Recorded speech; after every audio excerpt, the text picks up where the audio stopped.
Well, one way of looking at it, Jim, I mean, now it's too late to say it, but if they did hold it for the last second shot, you do that because if you make it, that's great, you win the game. If you miss it, you go to overtime. You don't want to give Constantine a chance to come down and score. This is a full court press. Everybody in the last quarter of the court, and Bauer will bring it up. 13 seconds to go with pressure. Riley on the ball. They can't foul, but they have a foul to give, so they can actually. It wouldn't be a bad time to reach in. And a pass inside, no good, but a foul. Tough call, bad call to say the least. A push foul. I didn't see called it. Against St. Phil. Did you see it? That's a bad call. Wow, what? It was a great pass by Constantine. What they call here? They call it technical? No, there's no time on the clock, Jim. The clock reads 0. So I guess this is it. If he makes one, it's over. Little pre-celebration there by Constantine. 55%. But this is it. If he makes it, game over. If he misses it, we go to overtime. He missed it. Phil Ray missed them both. And the ball never lies, Jim. A tough call there at the end. It should never come down to free throws on a referee call like that, especially a questionable call like that. And luckily the ball doesn't lie, and then we're going to overtime, because that would have been bad if St. Phil lost the game with no time left on a very questionable call.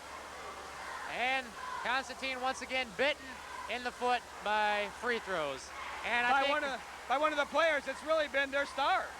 But I tell you what, did you see the team and even Phil Ray after his first attempt, like that was in and they were already getting ready to celebrate.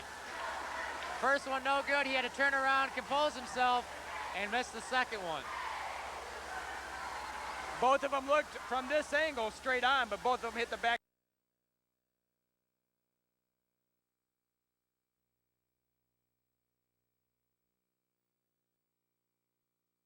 Especially at the end, unless there's bones popping out and blood flying, you let them play like that. And here we are going into OT. I was so into the play, I'd miss it. It went to zeros on the clock. So anyway, good job by St. Phil to keep their composure at the end and not get a technical or anything. Here's a long ball that's up and down. Ryan Riley. And the St. Phil Tiger Den rocking now. Tigers lead by 3. Inside, and a steal. Yours got it. Here comes Ure. He gets it off the window for 2 and 1.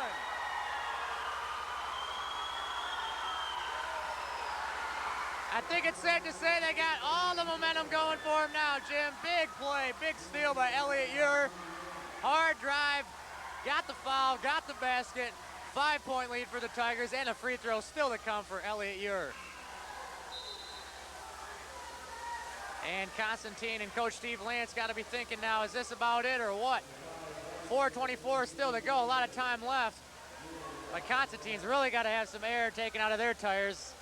Yeah, after two possible free throws for the game. Well, mentally, you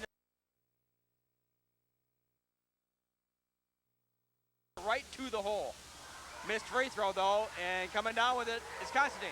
53-48, 4:20 to go in the first overtime.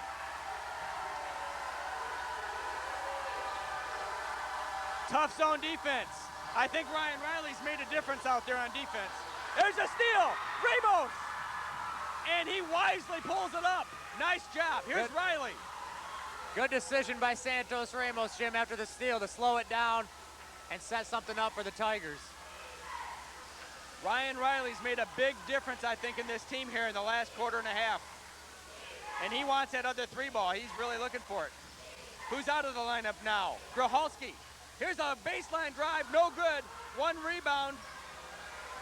shot and a rebound goes to Constantine again. St. Phil stays in the 2-3, as they should. In the corner goes Riley. He's on the floor after it. And what do they call? A foul? They might be getting a foul on Constantine. as Andy White dove on top of Riley after he had the ball. Great defense, great steal by Riley. Hey, Riley's been the difference maker in the last 3 minutes. Yeah. Really pressuring on the defensive end is St. Phil and Ryan Riley. So offense to defense substitution again. Andy White goes out, and into the game comes Austin Baker. Should mention real quick, Jim, in that fourth quarter, didn't get to it. Both teams scored 16 points. After 3, it was tied 32-32. And then, of course, at the end of regulation, tie ball game at 48-48. Boy, as good as a game as Phil Ray has played, he has got to be heart sick for missing those 2 free throws. And he's on the pine right now. Well, that's something you don't see much, Jim. Foul called, no time on the clock. They had no one in the free throw lanes. Just him, the net, and the ref for the game, and he missed them both. Riley with it, and a 5-point lead. Forcing Constantine into that man-to-man. There's a long ball up and down. Ramos for 3. Good penetration and kickback by Riley to find the open Ramos, and he buries the 3. Here's a long ball up, no good. Sagersi misses it, and the rebound comes down, and stolen by Riley. Oh, and a foul call. They called Riley for the foul. Not sure about that call either, Jim. Boy, I'll tell you what. He came clean from behind, took the ball right from him. These coaches on the St. Phil sideline are having some, what we might call, if it wasn't such a serious time, funny looks on their face there, Justin. Timeout. Boy, it's an 8-point.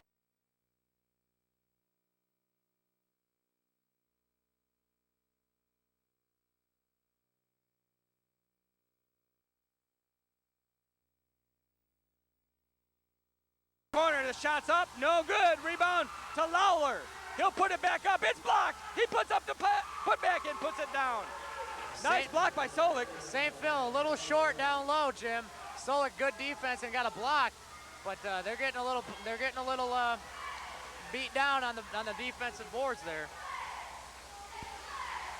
And bringing that all the way down is Riley and Ure. Riley makes a big difference in ball handling out there, and I think against the press, he'll really come into play. As you see, kind of a 3-man stall tactic type of game out top. Riley zigzagging all over the court, and he's got a lot of energy because he didn't play that much in the first half. There's a foul. Because of senior night, Justin, now Ryan Riley has probably more energy on the court than anybody playing because he didn't play that much. Well, I don't think it has to.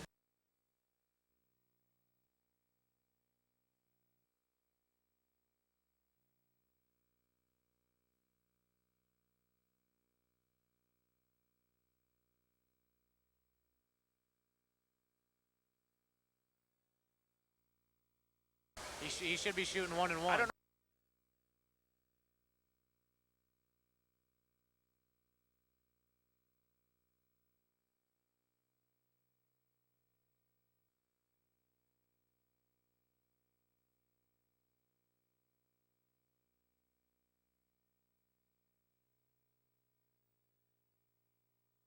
The scoreboard itself, it said 6 fouls for St. Phil. And then the refs had come over and apparently talked it over, and they realized that there should have been 7 team fouls. That's true. That's a good point. Those are important free throws, and he only gets 1 of them. And a steal by Ramos. And he's going to pull it back out with 1:20 to go, and he's fouled. Now, going to the line. Big edge for St. Phil. They've got some shooters out there, actually. Ben Downey's out there. He only shoots 30%, but the rest of the guys shoot it pretty good. And Ramos comes in at 68%. First one's up, gets the roll. Well, we're going to be seeing a lot of free throws here, I imagine, the last minute 20. That wasn't the prettiest free throw you'll ever see right there. And this is definitely St. Phil's time to open up that lead. Also keep up a good defensive pressure. And this one should be all she wrote. So Ramos cans too. I'll tell you what though, that first one went through the rim. 1:17 to go. Pass inside, and there's a foul. That's what they don't want to do, actually. Not with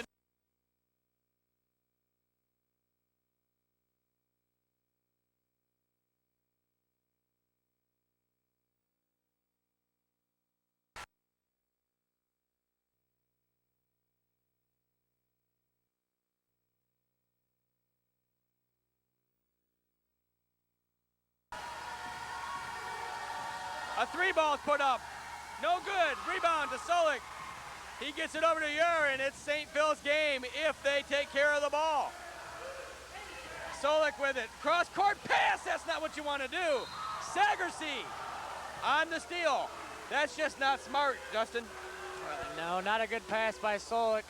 It looked actually like a clean steal by Ramos, but they got him for the foul, and that's definitely something the Tigers don't want to do, is foul, stop the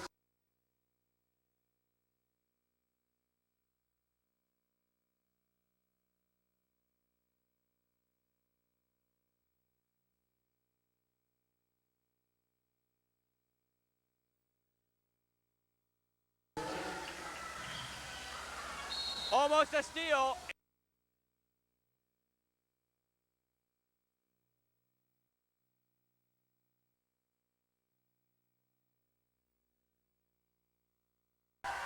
Here's a long ball, tipped away. Constantine on the 5-foot runner, no good. Rebound comes down. Here's a throw ahead. Ramos is gonna put it off the board for 2. Good rebound by Solik.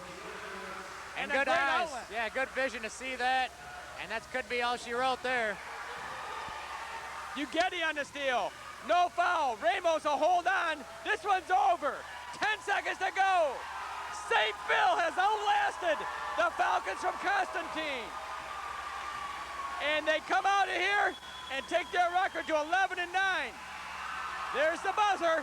The final score, St. Phil 63, Constantine 53.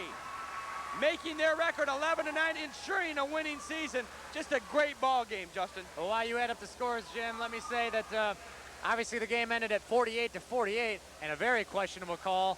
But luckily, Constantine missed both free throws, and we went into overtime, where the Tigers outscored the Falcons 15-5, and got away with the final 63-53. That moves their record to 11-9 on the year. So guaranteed 500 record for the Tigers. An outstanding year for Coach Terry Newton and his ball club. And like we mentioned, they'll be back in action Monday, opening districts up right here at the Tiger Den against Kalamazoo Heritage Christian at 7 o'clock. And don't forget, game times for Access Vision for this Constantine St. Phil game for tonight. They'll be on Saturday 9 a.m. and 7 p.m., Sunday at 3 p.m., and Monday at 4 p.m. So make sure you tune in to check out this great game that we had here tonight, as Constantine falls to 7-13 and 4-7 in the St. Joe. Jim? Well, let me give you some leading scores. First off, for the visiting Falcons, who were a game bunch tonight. And boy, did we see 2 great games tonight, one in overtime and one by a bucket. I mean, I appreciate you being with me tonight, taking your dad's spot, Justin, but he missed out because we had an enjoyable time seeing 2 great games. 63-53 St. Phil by 10 in overtime. Visiting Falcons scores, however, they were led by Phil Ray with 13. But he missed 2 free throws with no time on the clock at the end of the game, folks, or this would be a different story. But he did have a great game, 13 points in the book for him.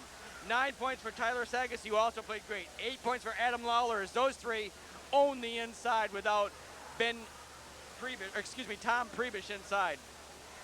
7 points tonight for Josh Bauer. 6 for Andy White, 5 for Sean Wolf, 2 for Aaron Baker, and 3 for Austin Baker. Total of 53 in the book for the Falcons. For the victorious St. Philip Tigers, they were led by number 14, Elliot Ure, 17 points. And he was just tremendous all night long in every phase of the game. 9 points tonight for Jim Groholski on 3 3-balls in the first half. And what a beautiful start he put out for his team there on the long-range shot. 7 points tonight for Andy Solik. 6 points apiece for Chris Michael and Ryan Riley, who I thought was just a bundle of energy and defensively made a huge difference down the stretch. Also 7 points for Ben Downey. Kind of a quiet 7, but a hustler nonetheless. And Santos Ramos, save him for the end here, because he got 7 of his 9 points in the overtime to lead this St. Philip Tiger team to victory. He also did nice things mentally by holding the ball up and wasting some time off the clock in that overtime period. So Ramos really came to the forefront when it counted. The 5'9" senior handling everything. Also, Dario Uggetti chipped in 2 points and a bunch of boards and a lot of hustle tonight. So, a victory for St. Phil. Final comments. Great game, both JV and varsity. One of the weirder things I've seen in a while with the end of the game and that foul call that was very questionable. But luckily, Constantine